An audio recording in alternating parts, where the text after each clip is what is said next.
네, 하나님의 말씀은요, 창세기입니다. 창세기 2장 24절, 25절 되겠습니다. 이러므로 남자가 부모를 떠나 그의 아내와 합하여 둘이 한 몸을 이룰지라. 아담과 그의 아내 두 사람이 벌거으나 부끄러워하지 아니하더라. 오늘 새생명교재 20번째가 행복한 가정입니다.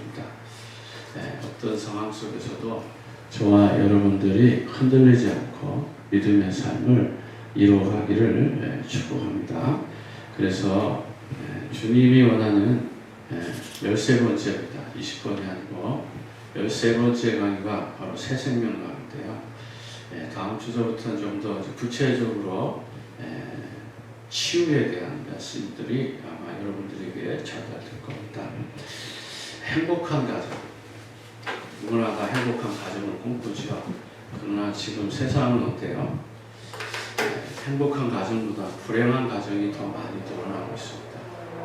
잘 먹고 잘 살고 성공하고 지식이 발전하고 교육이 발전하고 과학과 의학과 발전하고 정치와 경제 모든 게 발전해도 불행한 가정이 점점 많아진다는 거예요.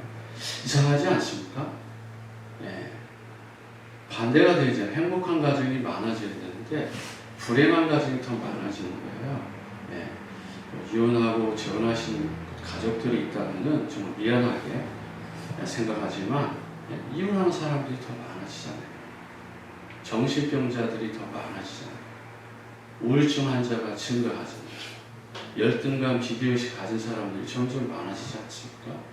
무슨 이유냐? 다들 행복한 가정을 원하고 행복한 삶을 원하고 행복한 미래를 생각하는데 그게 그 반대로 지금 흐른단 말이에요. 그걸 정죄하겠다는 게 아니고 이게 무슨 문제냐. 여러분들이 오늘 몇 가지 중요한 것들을 좀 확인해야 됩니다. 그 첫 번째가 행복한 가정에서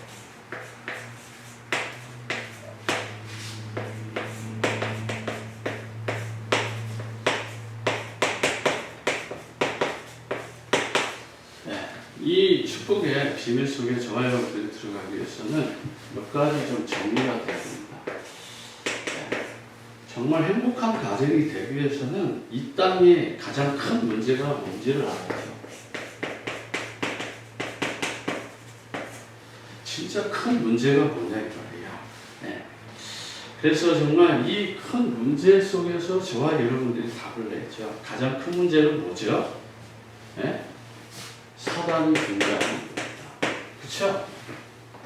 창세기 3장 1절에 사단이 등장하잖아요. 그걸 뱀이라고 하는데 이따도 말하겠지만 그래서 이 사단이 우리 인생에 원죄, 죄를 갖고 들어오잖아요. 그렇죠? 죄를 갖고 들어오니까 어떻게 돼요? 결국은 그 죄 때문에 우리 인생이 하나님을 떠나잖아요. 이 문제가 제일 큰 문제인 거예요. 이 문제가 내 인생에 어떻게 적용되느냐에 따라서 그리스도는 감격과 기쁨과 축복과 누림이 달라지는 거예요. 말씀을 6개월, 1년, 3년, 10년 들어도 이게 내 것이 안 되면 내 삶에 이게 깨달아지지 아니하면 그걸 바로 나띵이라고 합니다. 제가 그래도 적어도 20년 공부해서 목사 됐잖아요. 그럼 20년이라는 그 세월을 흐르는 동안에 제가 이 말을 못 들었겠습니까? 아니 조직신학을 수십 번 읽었는데 선지자 제사장 왕을 모르겠어요. 죄와 사단과 하나님 떠난 이 문제를 모르겠어요. 지금도 플러에서 이렇게 저렇게 하나님 은혜를 주셔서 박사과정에서 공부하는데 제가 이거 모르겠습니까? 이거 지식으로 아는 교육자들, 지식으로 아는 사역자들 대부분이에요. 제 동기들이, 이 총신 동기들이 다 이거 전부 다 그런 거예요. 이 친구들 만나보면 이거 전부 다 뭘로 알고 있어요? 그냥 벌크프 신학에, 웨인글대, 뭐 이런 조직 신학에 나오는 그냥 선지자 제사장만, 그 수준이란 말이에요. 학습된 거지 그것이 정말 내 인생을 깨닫는 것이 아니라는 말이에요. 그러니까 늘 뭐예요? 설교가 예? 지식을 전달하는. 다시 말하면 쉽게 말하면 우리 다락방으로 말하면 현장 메시지가 안 나가는 거예요. 현장 메시지라는 게 뭐예요? 아, 내 가정이 바로 우상을 많이 섬겨서 저처럼 저희 가정은 뭐 제사가 17개 되고 고사가 지내지고 부술하고 무당이 있고 뭐 여러 상황들이 있잖아요. 예. 무당 할머니가 늘 오세요. 예? 아버지를 양자 삼았기 때문에 신의 아들 삼았기 때문에 그 무당이 와요. 그러면 그 영적 문제가 누가 가지고 오는 거예요? 이 사단이라는 귀신 마귀가 가져오는 거 아니에요? 그걸로 인해서 가정을 들여다보니까 완전히 이게 콩가루 만들고 있더라는 거예요. 근데 내가 어리니까 저건 귀신의 장난이고 마귀 장난이고 미신 장난이니까 저는 그걸 안 믿는 거예요. 그러니까 모든 식구들은 거기에 다 절을 하는데 나만 절을 안 하는 거예요. 왜? 저건 미친 짓이다라는 내 마음속에 딱 각인이 딱 돼버리니까. 그래서 제가 매를 맞아가면서도 욕을 먹어가면서도 예? 그 무당 할머니 말을 안 듣는 거예요. 어느 날 강제적으로 제가 무당 할머니가 이렇게 문명실을 이렇게 줘요. 그게 뭐 빨주노초, 파나보 여러 가지 색깔이 있습니다. 그 색상마다 좋은 게 있고 나쁜 게 있고 저주가 있고 재앙이 있고 질병이 있고 뭐가 다 있어요. 근데 내가 딱 뽑았는데 그날 내가 뽑은 실은 부정탄 놈이야. 그 무당에 이걸 볼 때 내가 부정탄 놈이라고요. 그러니까 가서 소금을 장독대 가서 퍼오라고 하더라고. 그러니까 심부름이 어쩔 수 없이 장독대 소금을 한 바가지 갖다 이렇게 무당한테 주니까 이 무당이 나한테 막 부리는 거예요. 그러면서 우리는 너는 부정탄 놈이라고. 그래서 제가 어린 마음에도 에이 미쳤다고. 미친 할머니라고. 그러고 제가 도망갔어요. 이처럼 이 사단이라는 존재가 내 가정을 어떻게 파괴하는지 이게 안 보입니까? 그런데 알고 보니까 가정마다 죄가 있어요. 그런데 죄가 전부 다 윤리 도덕적인 죄예요. 거짓말하고 도직질하고 훔치고 뭐 먹고 뭐 어릴 때 뭐 과수원에 가서 과일 따먹고 수박밭에 가서 수박 서리해 먹고 참외 서리해 먹고 막 이런 죄를 가지고 자꾸 착각한단 말이에요. 성경이 말하는 건 그런 죄가 있지만은 성경이 말하는 죄는 그거보다 더 무서운 죄, 큰 죄, 하나님 안 믿고 불신앙하고 죄 가운데 사단 가운데 빠진 죄, 그걸 원죄라고 말하잖아요. 그거를 좀 쉽게 이해하기 위해서 여러분들에게 영적 문제라고 그러고 근본 문제라고 말하는 거예요. 그거 해결받으라는 것이죠. 목회 수십 년 한 거예요. 사역자의 길을 한 거예요. 그거 못 깨달아졌는데 아무리 설교 번지를 하고 잘하면 뭐 하겠어요? 그리스도 삼직이 내 것이 아닌데 머리로 아는 거, 가슴으로 느낌으로 충격으로 아는 거 그거 아무 의미 없어요. 나에게 현장의 메시지로 다시 말하면 다른 사람을 살릴 수 있는 메시지로 바뀌어지는 것이 그게 하나님 기뻐하는 거 아닙니까? 이것 때문에 우리는 하나님 만날 수 없도록 완전히 단절됐다. 그래서 요한복음 16장 9절에 죄라 함은 하나님을 믿지 않는 것이요. 맞잖아요.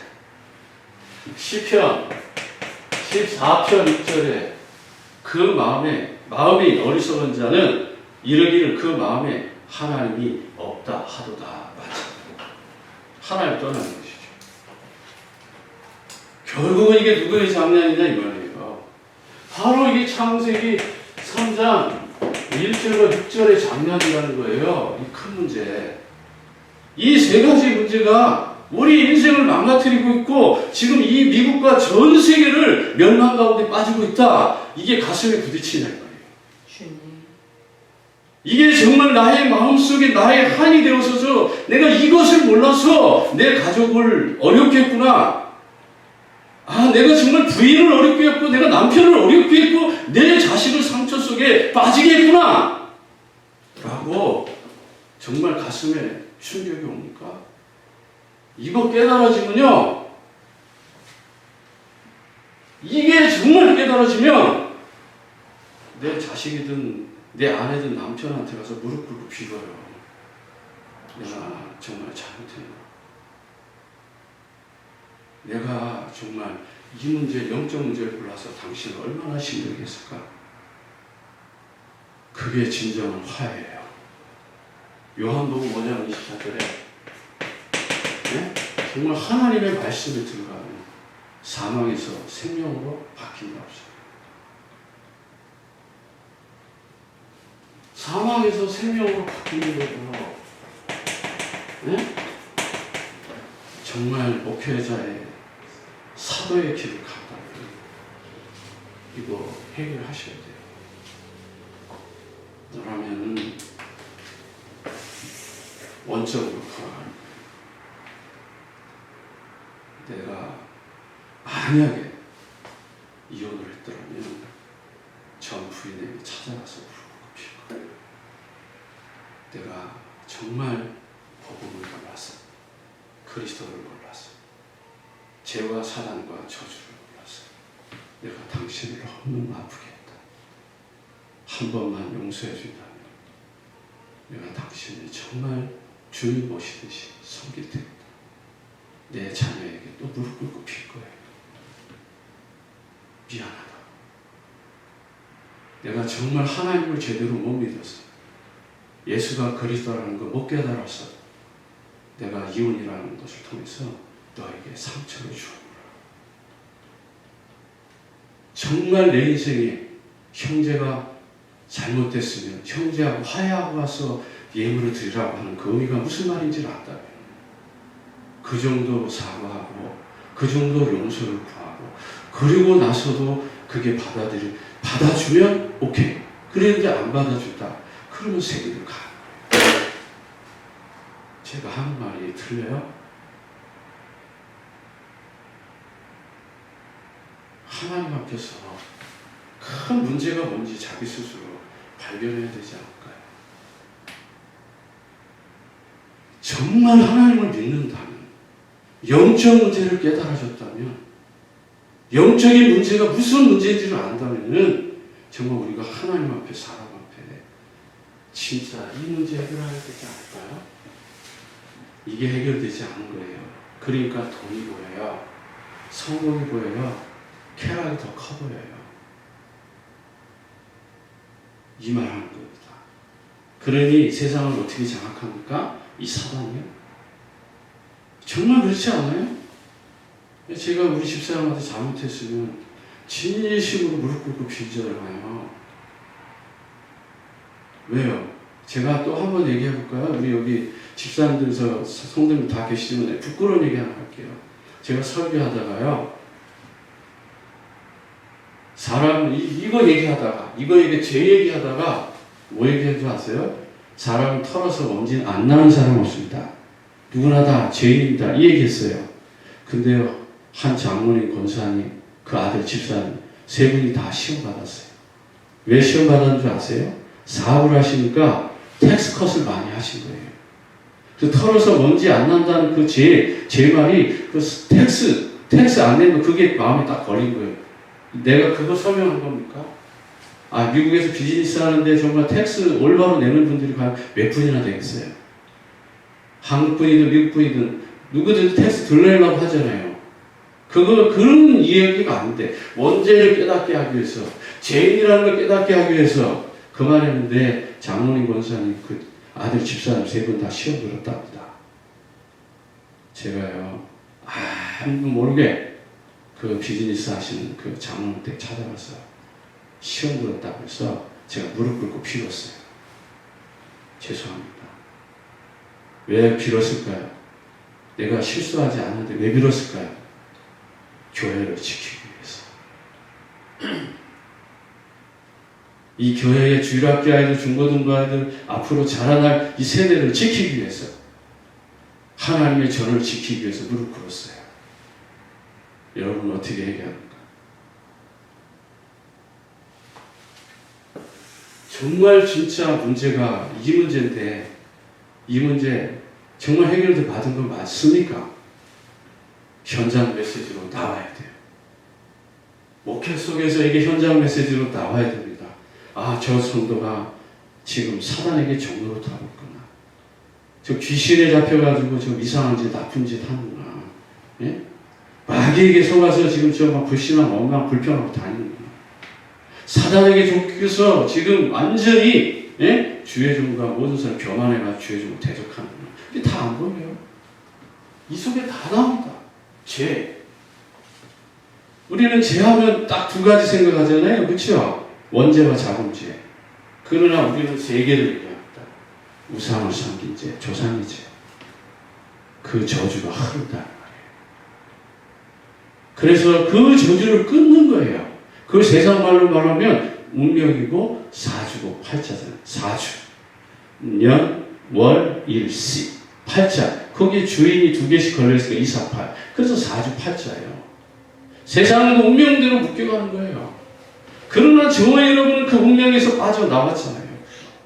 빠져나오는 순간에 우리는 하나님의 뭐가 됐어요? 사망에서 생명으로 옮겼으니까 하나님의 자녀가 된 거예요.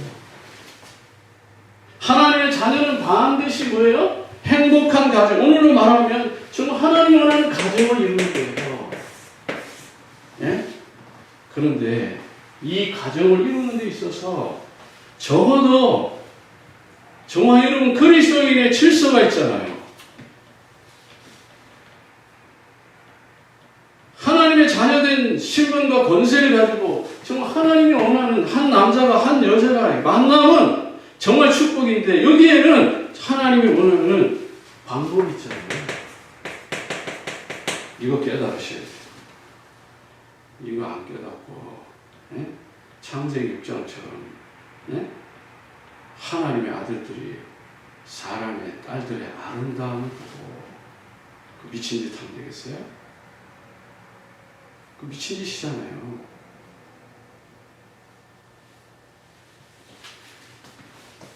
그래도 그걸 못 깨닫는 거예요. 부끄러운 줄 알았죠. 정말 하나님 앞에서 진짜 회개를 하면 참 회개를 하라. 그게 참 회개예요. 참 회개라는 것은 하나님의 뜻입니다. 요한복음 10절, 30절 다 끝낸 거죠. 참 회개할 때 하나님은 십자가에서 다 끝내십니다. 그런데 그냥 하나님은 그 회개하면 반드시 뭘 주세요? 참 은혜를 주세요. 네, 참 은혜를 주십니다. 그래서 고린도전서 15장 10절에 나의 다 된 것은 하나님의 은혜라고 말해요. 멋지지 않아요?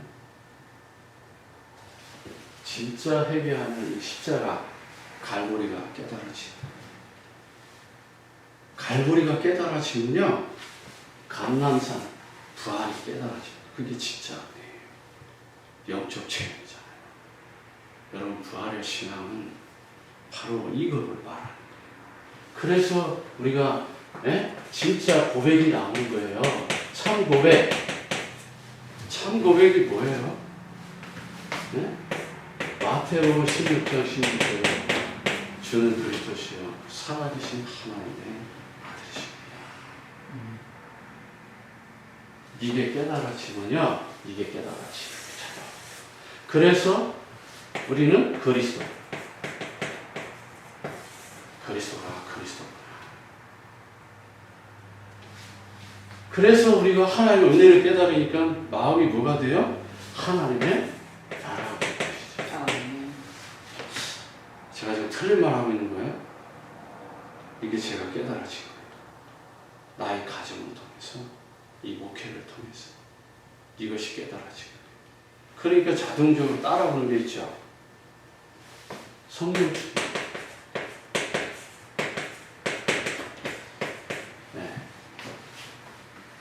그래서 이게 늘 뭐죠?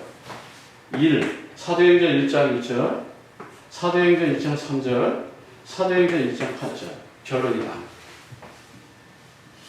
그러면 하나님이 저와 여러분 삶 가운데 이제 중요한 것들을 허락하시는데 그게 뭐냐면 하나님께서는 저와 여러분 삶 가운데 이런 것들이 어떻게 우리 삶 속에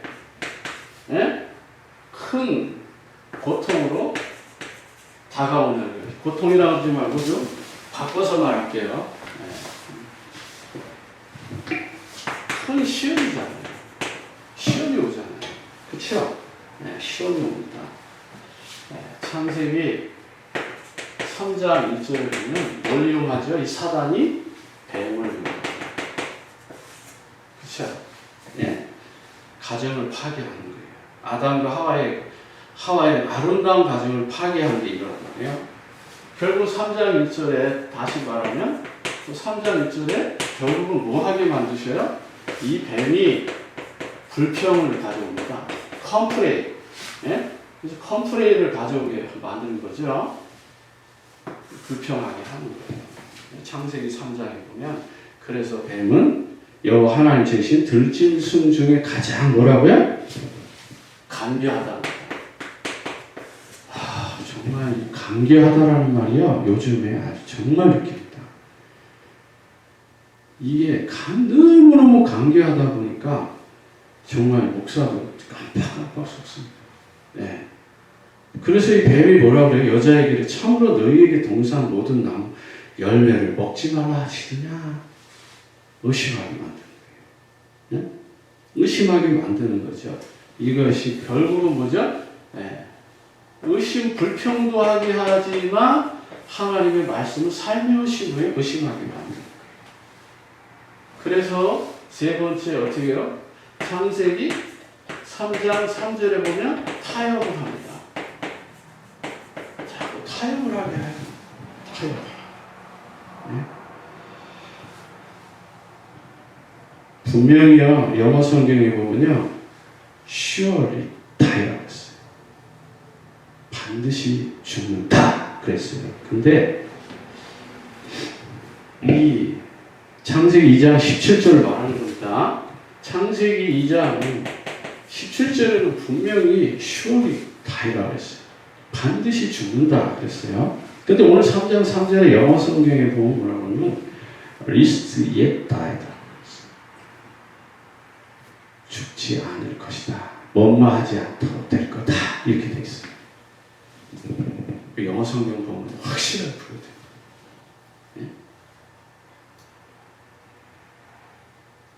저와 이렇게 타협을 가지고 오는 거예요. 창세기 3장 3절.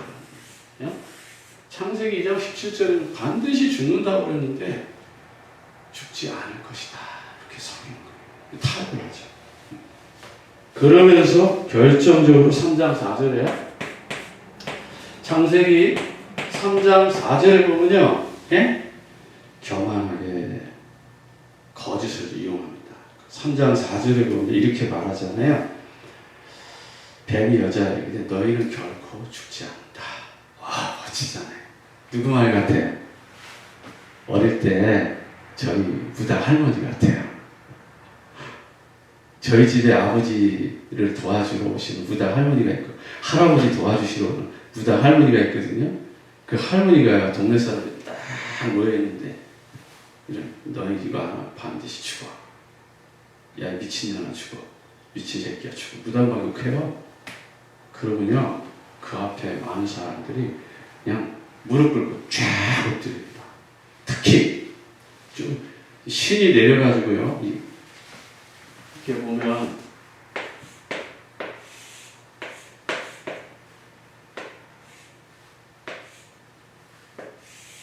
이 칼날이 높은 칼날이 그 양쪽 기둥이 딱 있어요.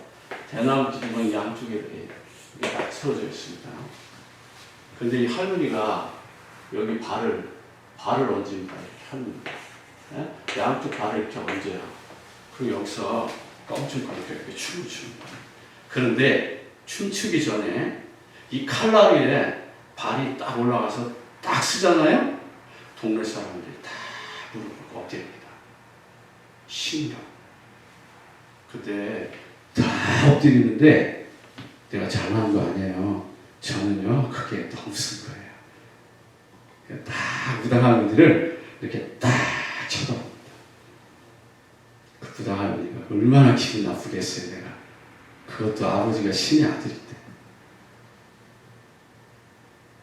하나님은 저를 그렇게 구별하신 거예요.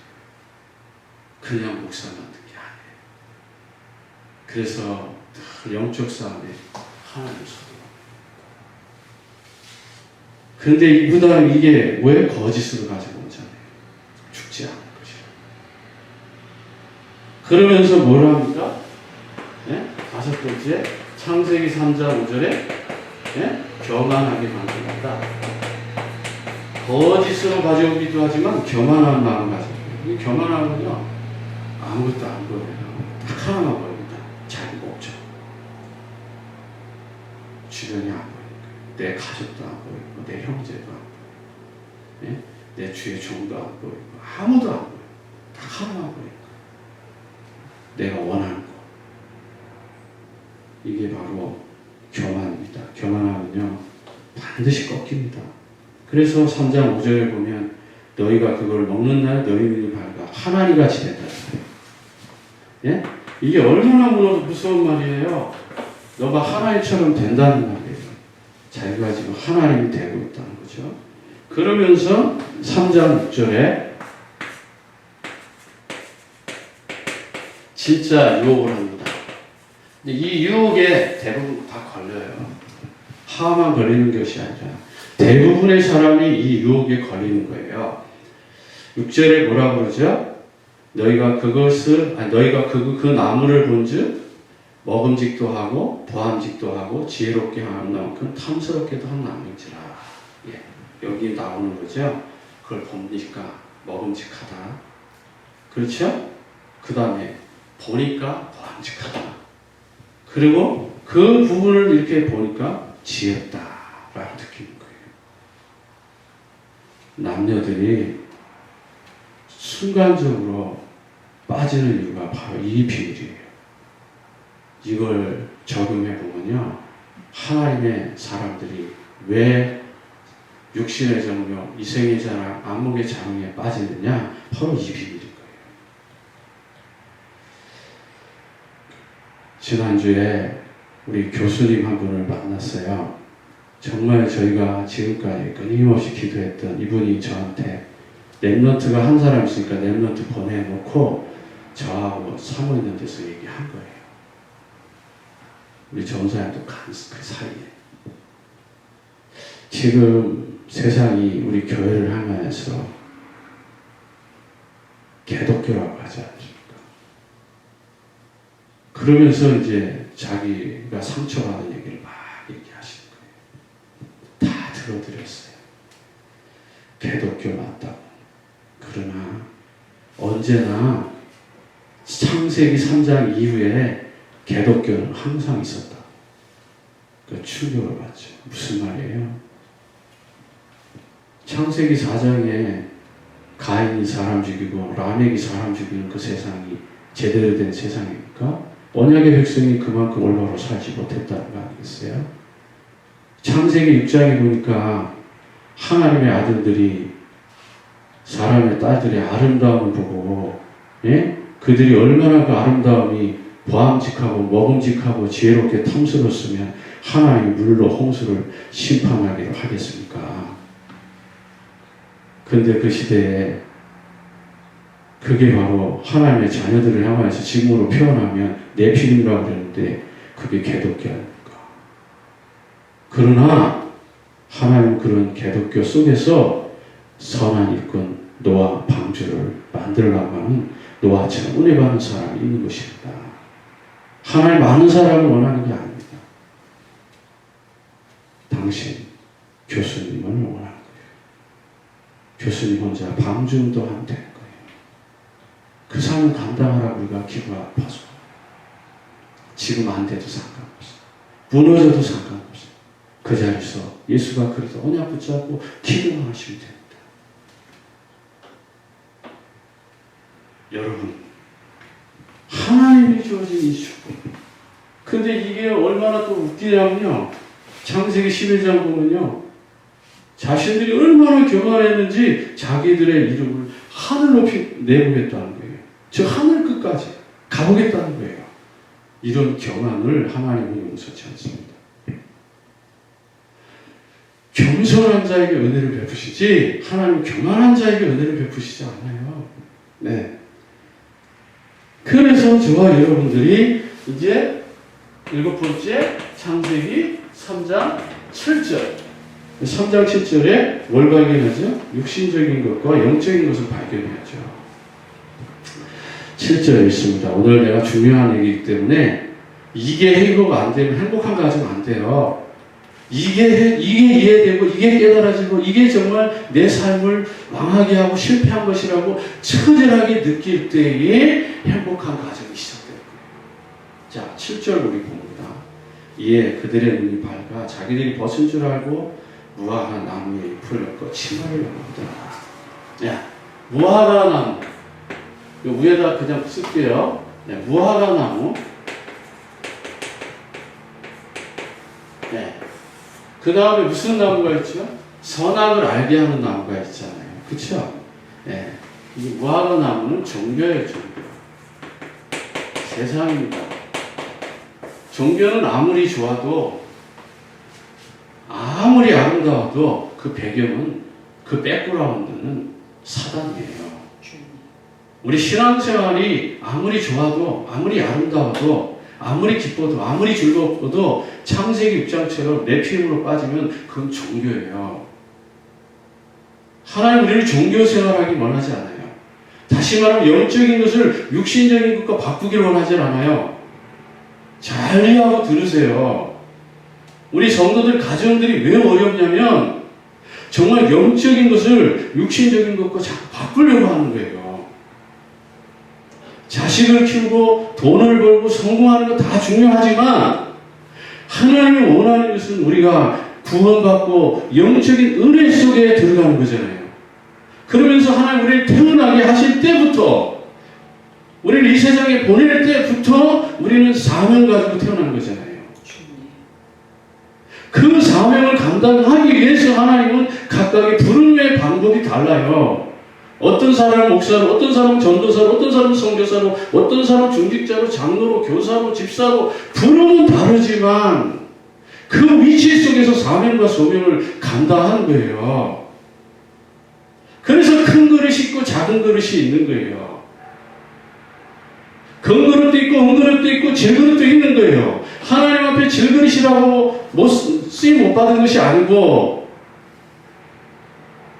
은그릇이라고 해서 근그릇만큼 쓰임 못 받은 것이 아니라 각자의 믿음의 분량만큼 하나님 부르셔서 이 사명을 감당하기 원하는데 지금 이건 뭐예요?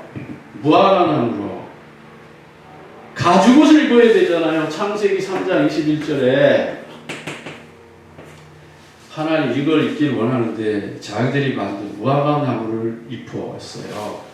이게 복음입니다. 이건 종교라면 복음이잖아요. 가죽옷을 피제사 드렸어요. 피를 흘려서 가죽옷을 입힌 거예요. 우리의 사업이, 우리 자녀들의 학업이, 또 우리들의 미래, 오늘 행복한 가정을 이루는 가정이 복음이에요. 종교잖아요, 종교. 사명 없는 마음, 사명이 뭔지도 모르는 마음. 네? 영적인 메시지를 깨닫기도 전에 우리가 네? 그러면 안 되잖아요. 그게 바로 우리에게 큰 시험입니다. 그렇죠? 그러면 하나님 큰 시험으로 우리를 끝나겠어요? 아니죠. 세 번째 뭐가 있을까요?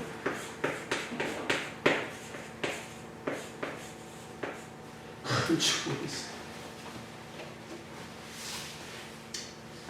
창세기 1장 2절과 1장 2절에 이게 축복이에요.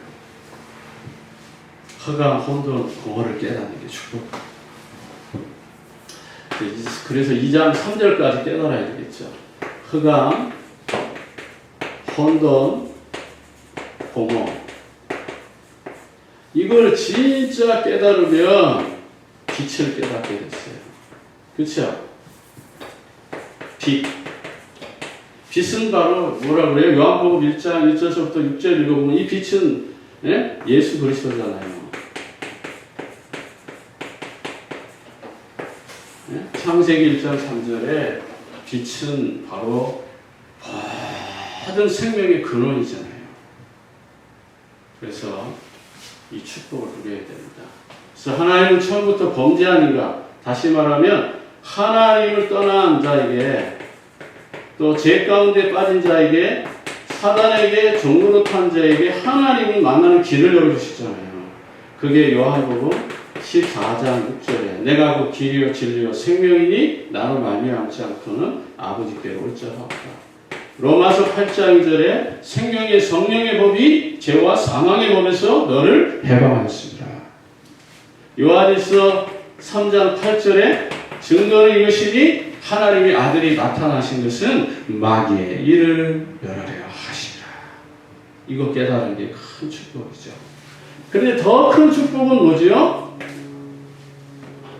우리 인생의 모든 문제를 십자가에서 다 해결하시기 위해서 구약에 보면 창세기 3장 15절에 여자의 후손을 보내겠다는 거죠. 그게 원시 복음입니다. 이 비밀을 깨닫는 것이 가장 큰 축복입니다. 다시 말하면 우리가 구원받은 거죠.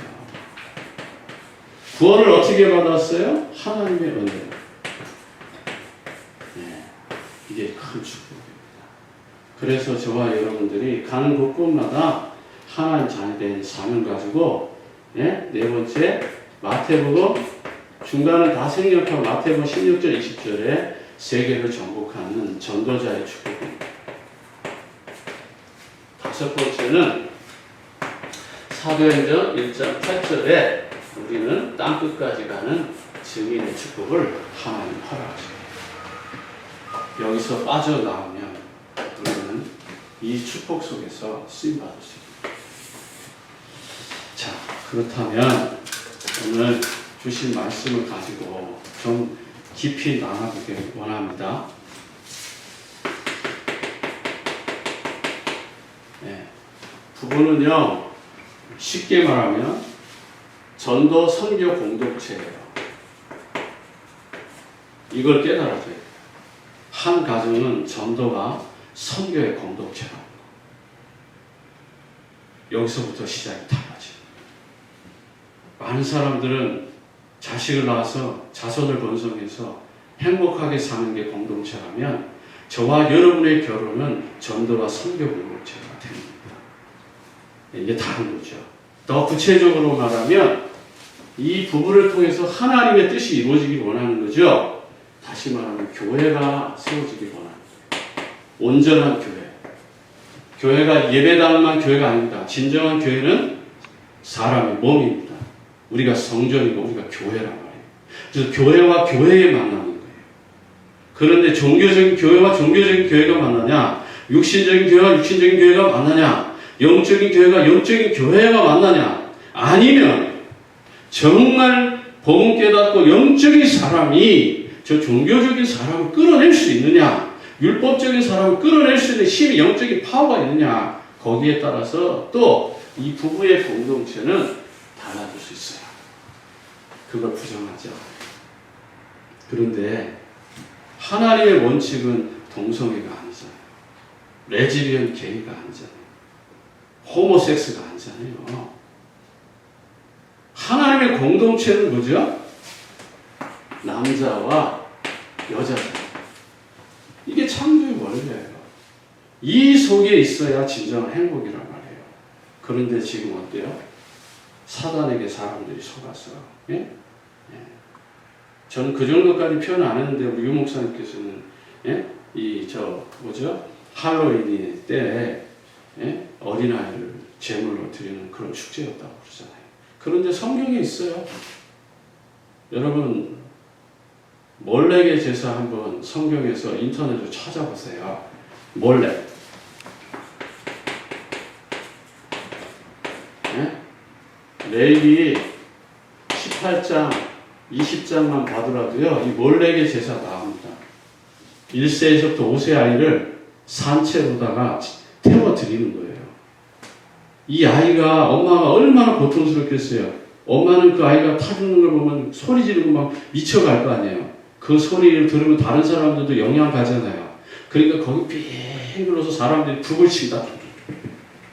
그 아이 울음소리를 못 듣게, 엄마가 못 듣게끔. 그런 몰래의 제사를 했어요. 우상이죠. 그게 배경이 뭔지 아세요? 창세기 3장이에요. 보암직하고 먹음직하고 지혜롭게 탐스러운 것. 온전한 부부 생활이 이루어지지 않고 부부의 만남, 남녀의 올바른 만남이 이루어지지 않으니까 성적 타락의 속에 그게 들어와 있어요. 그런데 놀라운 것은 뭐죠? 이들이 뼈 중에 뭐다고요? 뼈라고 하잖아요. 그 말은 뭐죠? 그 누구도 모르는 비밀이 있는 거예요. 이 속에 진정한 영적인 뭐예요? 사랑이 있어야죠. 어떤 사랑이요? 주님과의 사랑. 그래서 예배에 승리하는 거예요. 부부를 통해서 예배가 회복되는 거예요. 기도가 회복되고 전도자의 삶이 회복되는 거예요. 그런 놀라운 비밀이 여기 있어요. 그 다음에 결국은 뭐죠? 한 몸이라는 거예요. 네. 두 사람이 모여서 한 몸에 모여 가정을 이루는데 이제 이게 천국이고 진정한 이게 교회라는 거예요. 의미가 얼마나 큰지를 여러분이 생각하면서 그리고 뭐 요즘 그러려나요? 남편에게 순종하고 그렇다고 무조건 남편은 뭐 권력을 쓰들으라는 게 아니고요. 네. 또 아내는 남편의 사랑을 받는 거죠. 네. 여러 가지 의미가 또 있습니다. 이 부분을 설명하면 또 좀 그러니까요. 아내는 남편에게 복종하라고 했어요. 근데 저는 순종하라고 말을 바꾼 거예요. 네. 복종은 좀 그렇지 않아요. 무슨 여자가 무슨 그것이 아니니까 이 시대에는 정말 우리가 생각해 봐야 돼요. 그래서 요즘 이런 성경 구절 몇 개의 단어들이 바뀌고 있는 시대죠. 그래서 에베소서 5장 22절 24절에 보면 아내는 남편에게 복종하라 이렇게 되어 있습니다. 또 남편은 아내를 5장 25절에 보면 사랑하라 이렇게 되어 있죠. 자, 두 번째 우리가 생각해보자. 부모와의 자녀입니다. 부모와 자녀 사이에 내가 영적으로 씨를 뿌리지 못했으면 육신적으로 고통당하는 것은 당연한 것입니다. 그러니까 지금부터 혹시라도 자녀들이 말을 안 듣거나 삐딱하게 나가거나 좀 오베이하지 않으면 지금 그 아이들이 자기의 인생의 답을 찾아가고 있는 시간표라고 좀 기다리세요.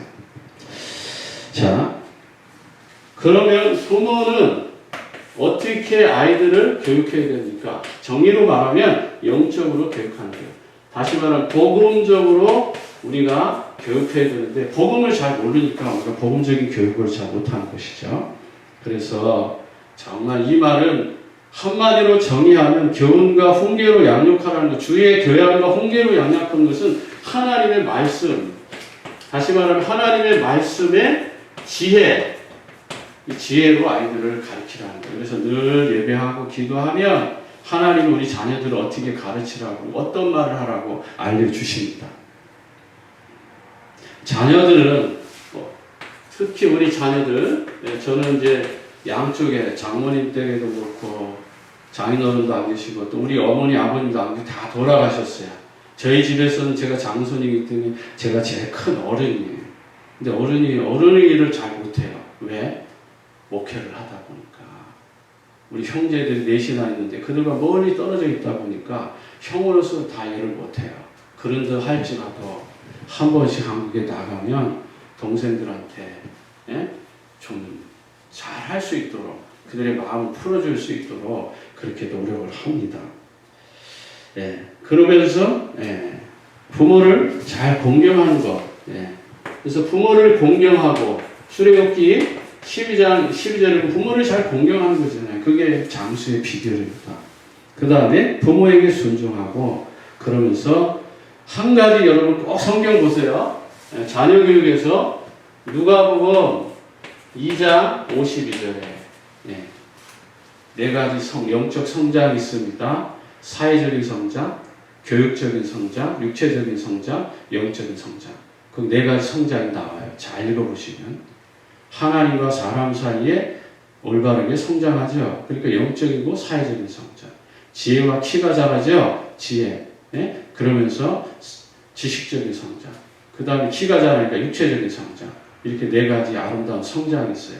거기에 하나를 더 더한다면 복음적인 성장입니다. 이러한 비밀이 그 속에 있습니다. 그래서 온전히 성장하자. 2장 40절하고 누가복음 2장 40절, 52절 반드시 읽어보시기 바랍니다.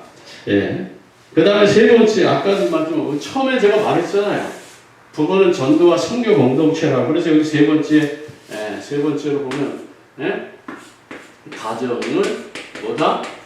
전도한다. 우리는 다 결혼하는 분들은 선교사의 마인드가 있어요. 그러니까 내가 아내를 드리는데 이 사람이 정말 선교사의 마인드가 있는지, 정말 이 사람이 콜링을 제대로 받았는지, 정말 구원의 감격과 기쁨이 있는지, 정말 하나님의 은혜로 살려고 노력하는지, 그러면서 내 신앙의 영적인 동반자가 됐을 때 정말 필요한 사람인지 진지하게 질문하셔야죠. 껍데기만 보지 마세요. 내용을 보셔야죠. 문제가 왔을 때, 어려움이 왔을 때 사람 앞에 달려갑니까? 아닙니다. 그리스도인은 사람 앞에 그런 말 하지 않습니다. 어디 앞에서요? 하나님 앞에서요. 제가 미국에 목회하면서 100여 명 넘는 성도들이 다 떠나고 세 가족 남았을 때 문제 어떻게 해결했어요? 사람을 붙잡고 원망하고 불평하고 하지 않았습니다. 그 많은 성도 다 떠났으면 인생 끝난 거 아닙니까? 어떻게 해결했죠? 매일 새벽, 매일 저녁 하나님의 전에 나와서 하나님 앞에 통곡했어요. 낮에는 너무너무 화가 나고 답답하니까 어떻게 했죠? 전도 현장을 누비잖아요. 그때는 먼 거리, 여기서 저 놀토기라고 하는 4-5시간 걸리는 거리, 저 버지니아, 저 페이필, 1시간 반 거리는 그런 거리로 달려가면서 1년에 10만 마일을 넘게 달렸습니다. 그러면서도 답이 안 나오니까 어떻게 했어요? 여러분 찬양하시잖아요. 나의 신이 되신 여호와여. 그 찬양을 차 안에서 부르면서 2시간, 3시간씩 하나님께 부르짖었어요. 정말 내 인생에 걸림돌이 있고 내 인생에 중요한 문제라면 하나님 앞에 무릎을 꿇어야 되지. 사람하고 무슨 소통할 일이 있어요?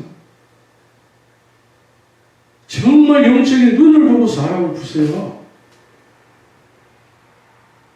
완벽하지 않아요, 우리는. 그러나 문제 해결하는 방법에 있어서는 이것이 시험이라면 정말 하나님 앞에 결단하고 붙어서 정말 하나님 이 문제를 해결해달라고 하나님 앞에 울부짖는다면 하나님 그 기도의 소원을 하나님 들으시지 않을까요? 많은 사람들이요, 문제 해결하는 방법이요, 복음적이지 않고 하나님 방법을 안 써요. 사람의 방법을 쓴다니까요. 정말 가정을 전도하려면 진짜 우리의 가정을 여호와를 경외하는 가정으로 만들려면 그만큼 기도가 배경이 돼야 되지 않을까요? 네? 진짜 서로 사랑하는 관계라면 정말 그 문제를 놓고 하루에 3번씩 다니엘처럼 여러분 가정에 정말 문제가 왔다. 그러면 부부가 하나 되어져서 하루 3번씩 다니엘처럼 정말 사랑하는 관계가 왔다면 하나님 앞에 기도해서 응답 받으셔야 되지 않을까요? 결혼 전에 있는 청년들이 있다면 더 마찬가지고요. 육신적으로 돌아가지 말고 하나님 앞에 진짜 무릎 꿇어서 하나님 이 문제 어떻게 해요? 이 문제 속에 하나님 나를 변화시키는 게 무엇입니까? 왜 내게 이 문제가 왔습니까? 다른 곳에서 문제와 답을 찾지 말고 나에게서 문제와 답을 찾으면 제일 빠른 거거든요. 지금 내 안에서 답을 찾길 원하는 거예요. 갱신하길 원하고 생각을 바꾸길 원하고 내가 지금 엉뚱한 것에 지금 사로잡혀 있고 겸손하지 않고 교만하고 정말 믿음을 말하는 것이 아니라 불평을 말하고 다 합이 어디 있어요? 나에게 있거든요. 정말 기도하는 모습 보고 하나님 앞에 살려고 하는 모습을 사람이 보고 그게 감동되어서 생각이 바뀌는 것이지, 아무리 말을 가지고 내 마음에 있는 것을 다 토해낸다 할지라도 그게 똥이고 세상 쓰레기 같은 소리라면 그게 들을 말입니까? 영적으로 하나님 앞에 서야죠. 그 다음에 거기 신앙의 지수라는 건 믿음의 결단입니다. 여호수아처럼 오직 하나님만 섬기겠다. 그거잖아요. 어제도 우리 배사모님 집을 이렇게 방문하고 우리 자녀들을 다 보니까 정말 이렇게 또 아이들이 성장하는구나. 그래서 돌아가면서 그랬어요. 목사님, 사모님이 참 기도를 많이 하시는구나. 예. 그래도 우리 사모님이 그래도 저와 복음도 나누고 기도도 나누고 한국에 나가서 또 만나서 참 식사도 하면서 참 이런 과정을 통해서 볼 때 참 아름답다라는 생각이 들어요. 하나님 복을 주시는 게 보여요. 너무너무나 소중하고 그 아이들이 둘이 하나가 돼서 형제가 정말 사업을 하고 하는 걸 볼 때에 정말 아름답다 그런 생각이 듭니다. 온 가정이 뭐죠? 하나님을 섬기려고 하는 그 중심. 그들이 이제 언젠가는 사업에 성공해서 또 사업 성공하기 지금서부터 그래서 전도와 선교에 후원하는 그런 사명을 감당하게 하도록 저는 기도하고 있습니다. 하나님이 온 가정이 구원받기를 원하십니다. 그래서 나 한 사람만 영적인 눈이 열리면요, 뭐죠? 불신자 같은 또는 종려인 같은 이 사람들을 뭐요? 전도하는 거죠. 그러니 뭐예요? 전도자요? 우리가 뭐죠? 선교사예요. 가정에 지금 한 사람이 들어오는 것은 선교사를 내가 받아들이는 거예요. 그러니 그 결혼을 쉽게 결정할 수 있어요.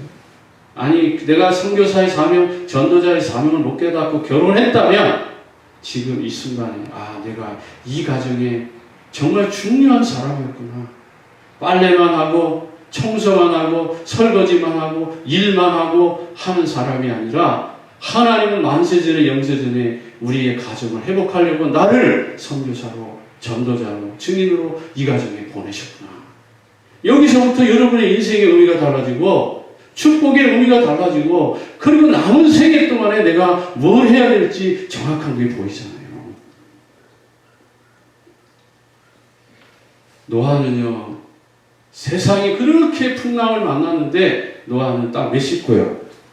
네? 노아는 8식구 구원했잖아요. 우리도 8식구는 구원하고 가야 되지 않겠어요? 노아는요, 그렇게 훌륭한 사람이 8명만 살리고 갔다니까요. 8명만 살린 거예요? 아닙니다. 노아 때문에 후손과 자손들이 그리스도 언약이 끊어질 것을, 창세기 3장 15절에 언약이 끊어질 것을 연결해 주셨잖아요. 그 얼마나 큰 축복입니까? 그 다음에 네 번째 이제 마지막으로 가정을 구원하기 위해서 우리의 수고, 노력입니다. 그래서 어떻게 되죠? 거기 보면 사도행전 16장 31절에 온 가정이 구원받지라. 그래서 주 예수를 믿으라. 그리하면 너와 내 집이 구원을 얻으리라. 사도행전 16장 31절. 그 다음에 보면 창세기 7장 2절에 모두가 다 어디요? 짐승도 생물도 다 방주하고 들어가면 사는 거예요. 그리스도 밖에서는 죽음밖에 없어요. 언약 안으로 들어가면 사는 거예요. 복음 안으로 들어가면 사는 거예요. 그리스도 안으로 들어가면 사는 겁니다. 이게 저와 여러분이 받을 축복이죠. 그래서 어떤 상황 속에서도 흔들리지 말아야 돼요. 그래서 고넬료의 가정, 우리가 잘 아는 이런 고넬료의 가정들 하나님 구원하시고, 또 기도처 가다가 바울이 루디아를 만나잖아요. 이런 만남의 축복. 그래서 사도행전 16장에 간수 한 사람 살렸더니 모두가 다 살아나더라. 정말 하나님 앞에서 이제 영적인 축복을 누려야 됩니다. 결론 내겠습니다. 첫 번째로 하나님 안에만, 하나님 안에서 참 안식이 있다. 이게 진정한 축복입니다. 두 번째는요, 하나님 안에서만 참 행복이 있어요. 하나님 안에서만 참 행복이 있다. 그리스도 안에서만 참 행복이 있다는 것이죠. 그 다음에 하나님이 만드신 이 세상 안에서 참 축복이 숨겨져 있다. 그래서 이걸 찾아내는 거예요. 그게 뭐죠? 예배입니다.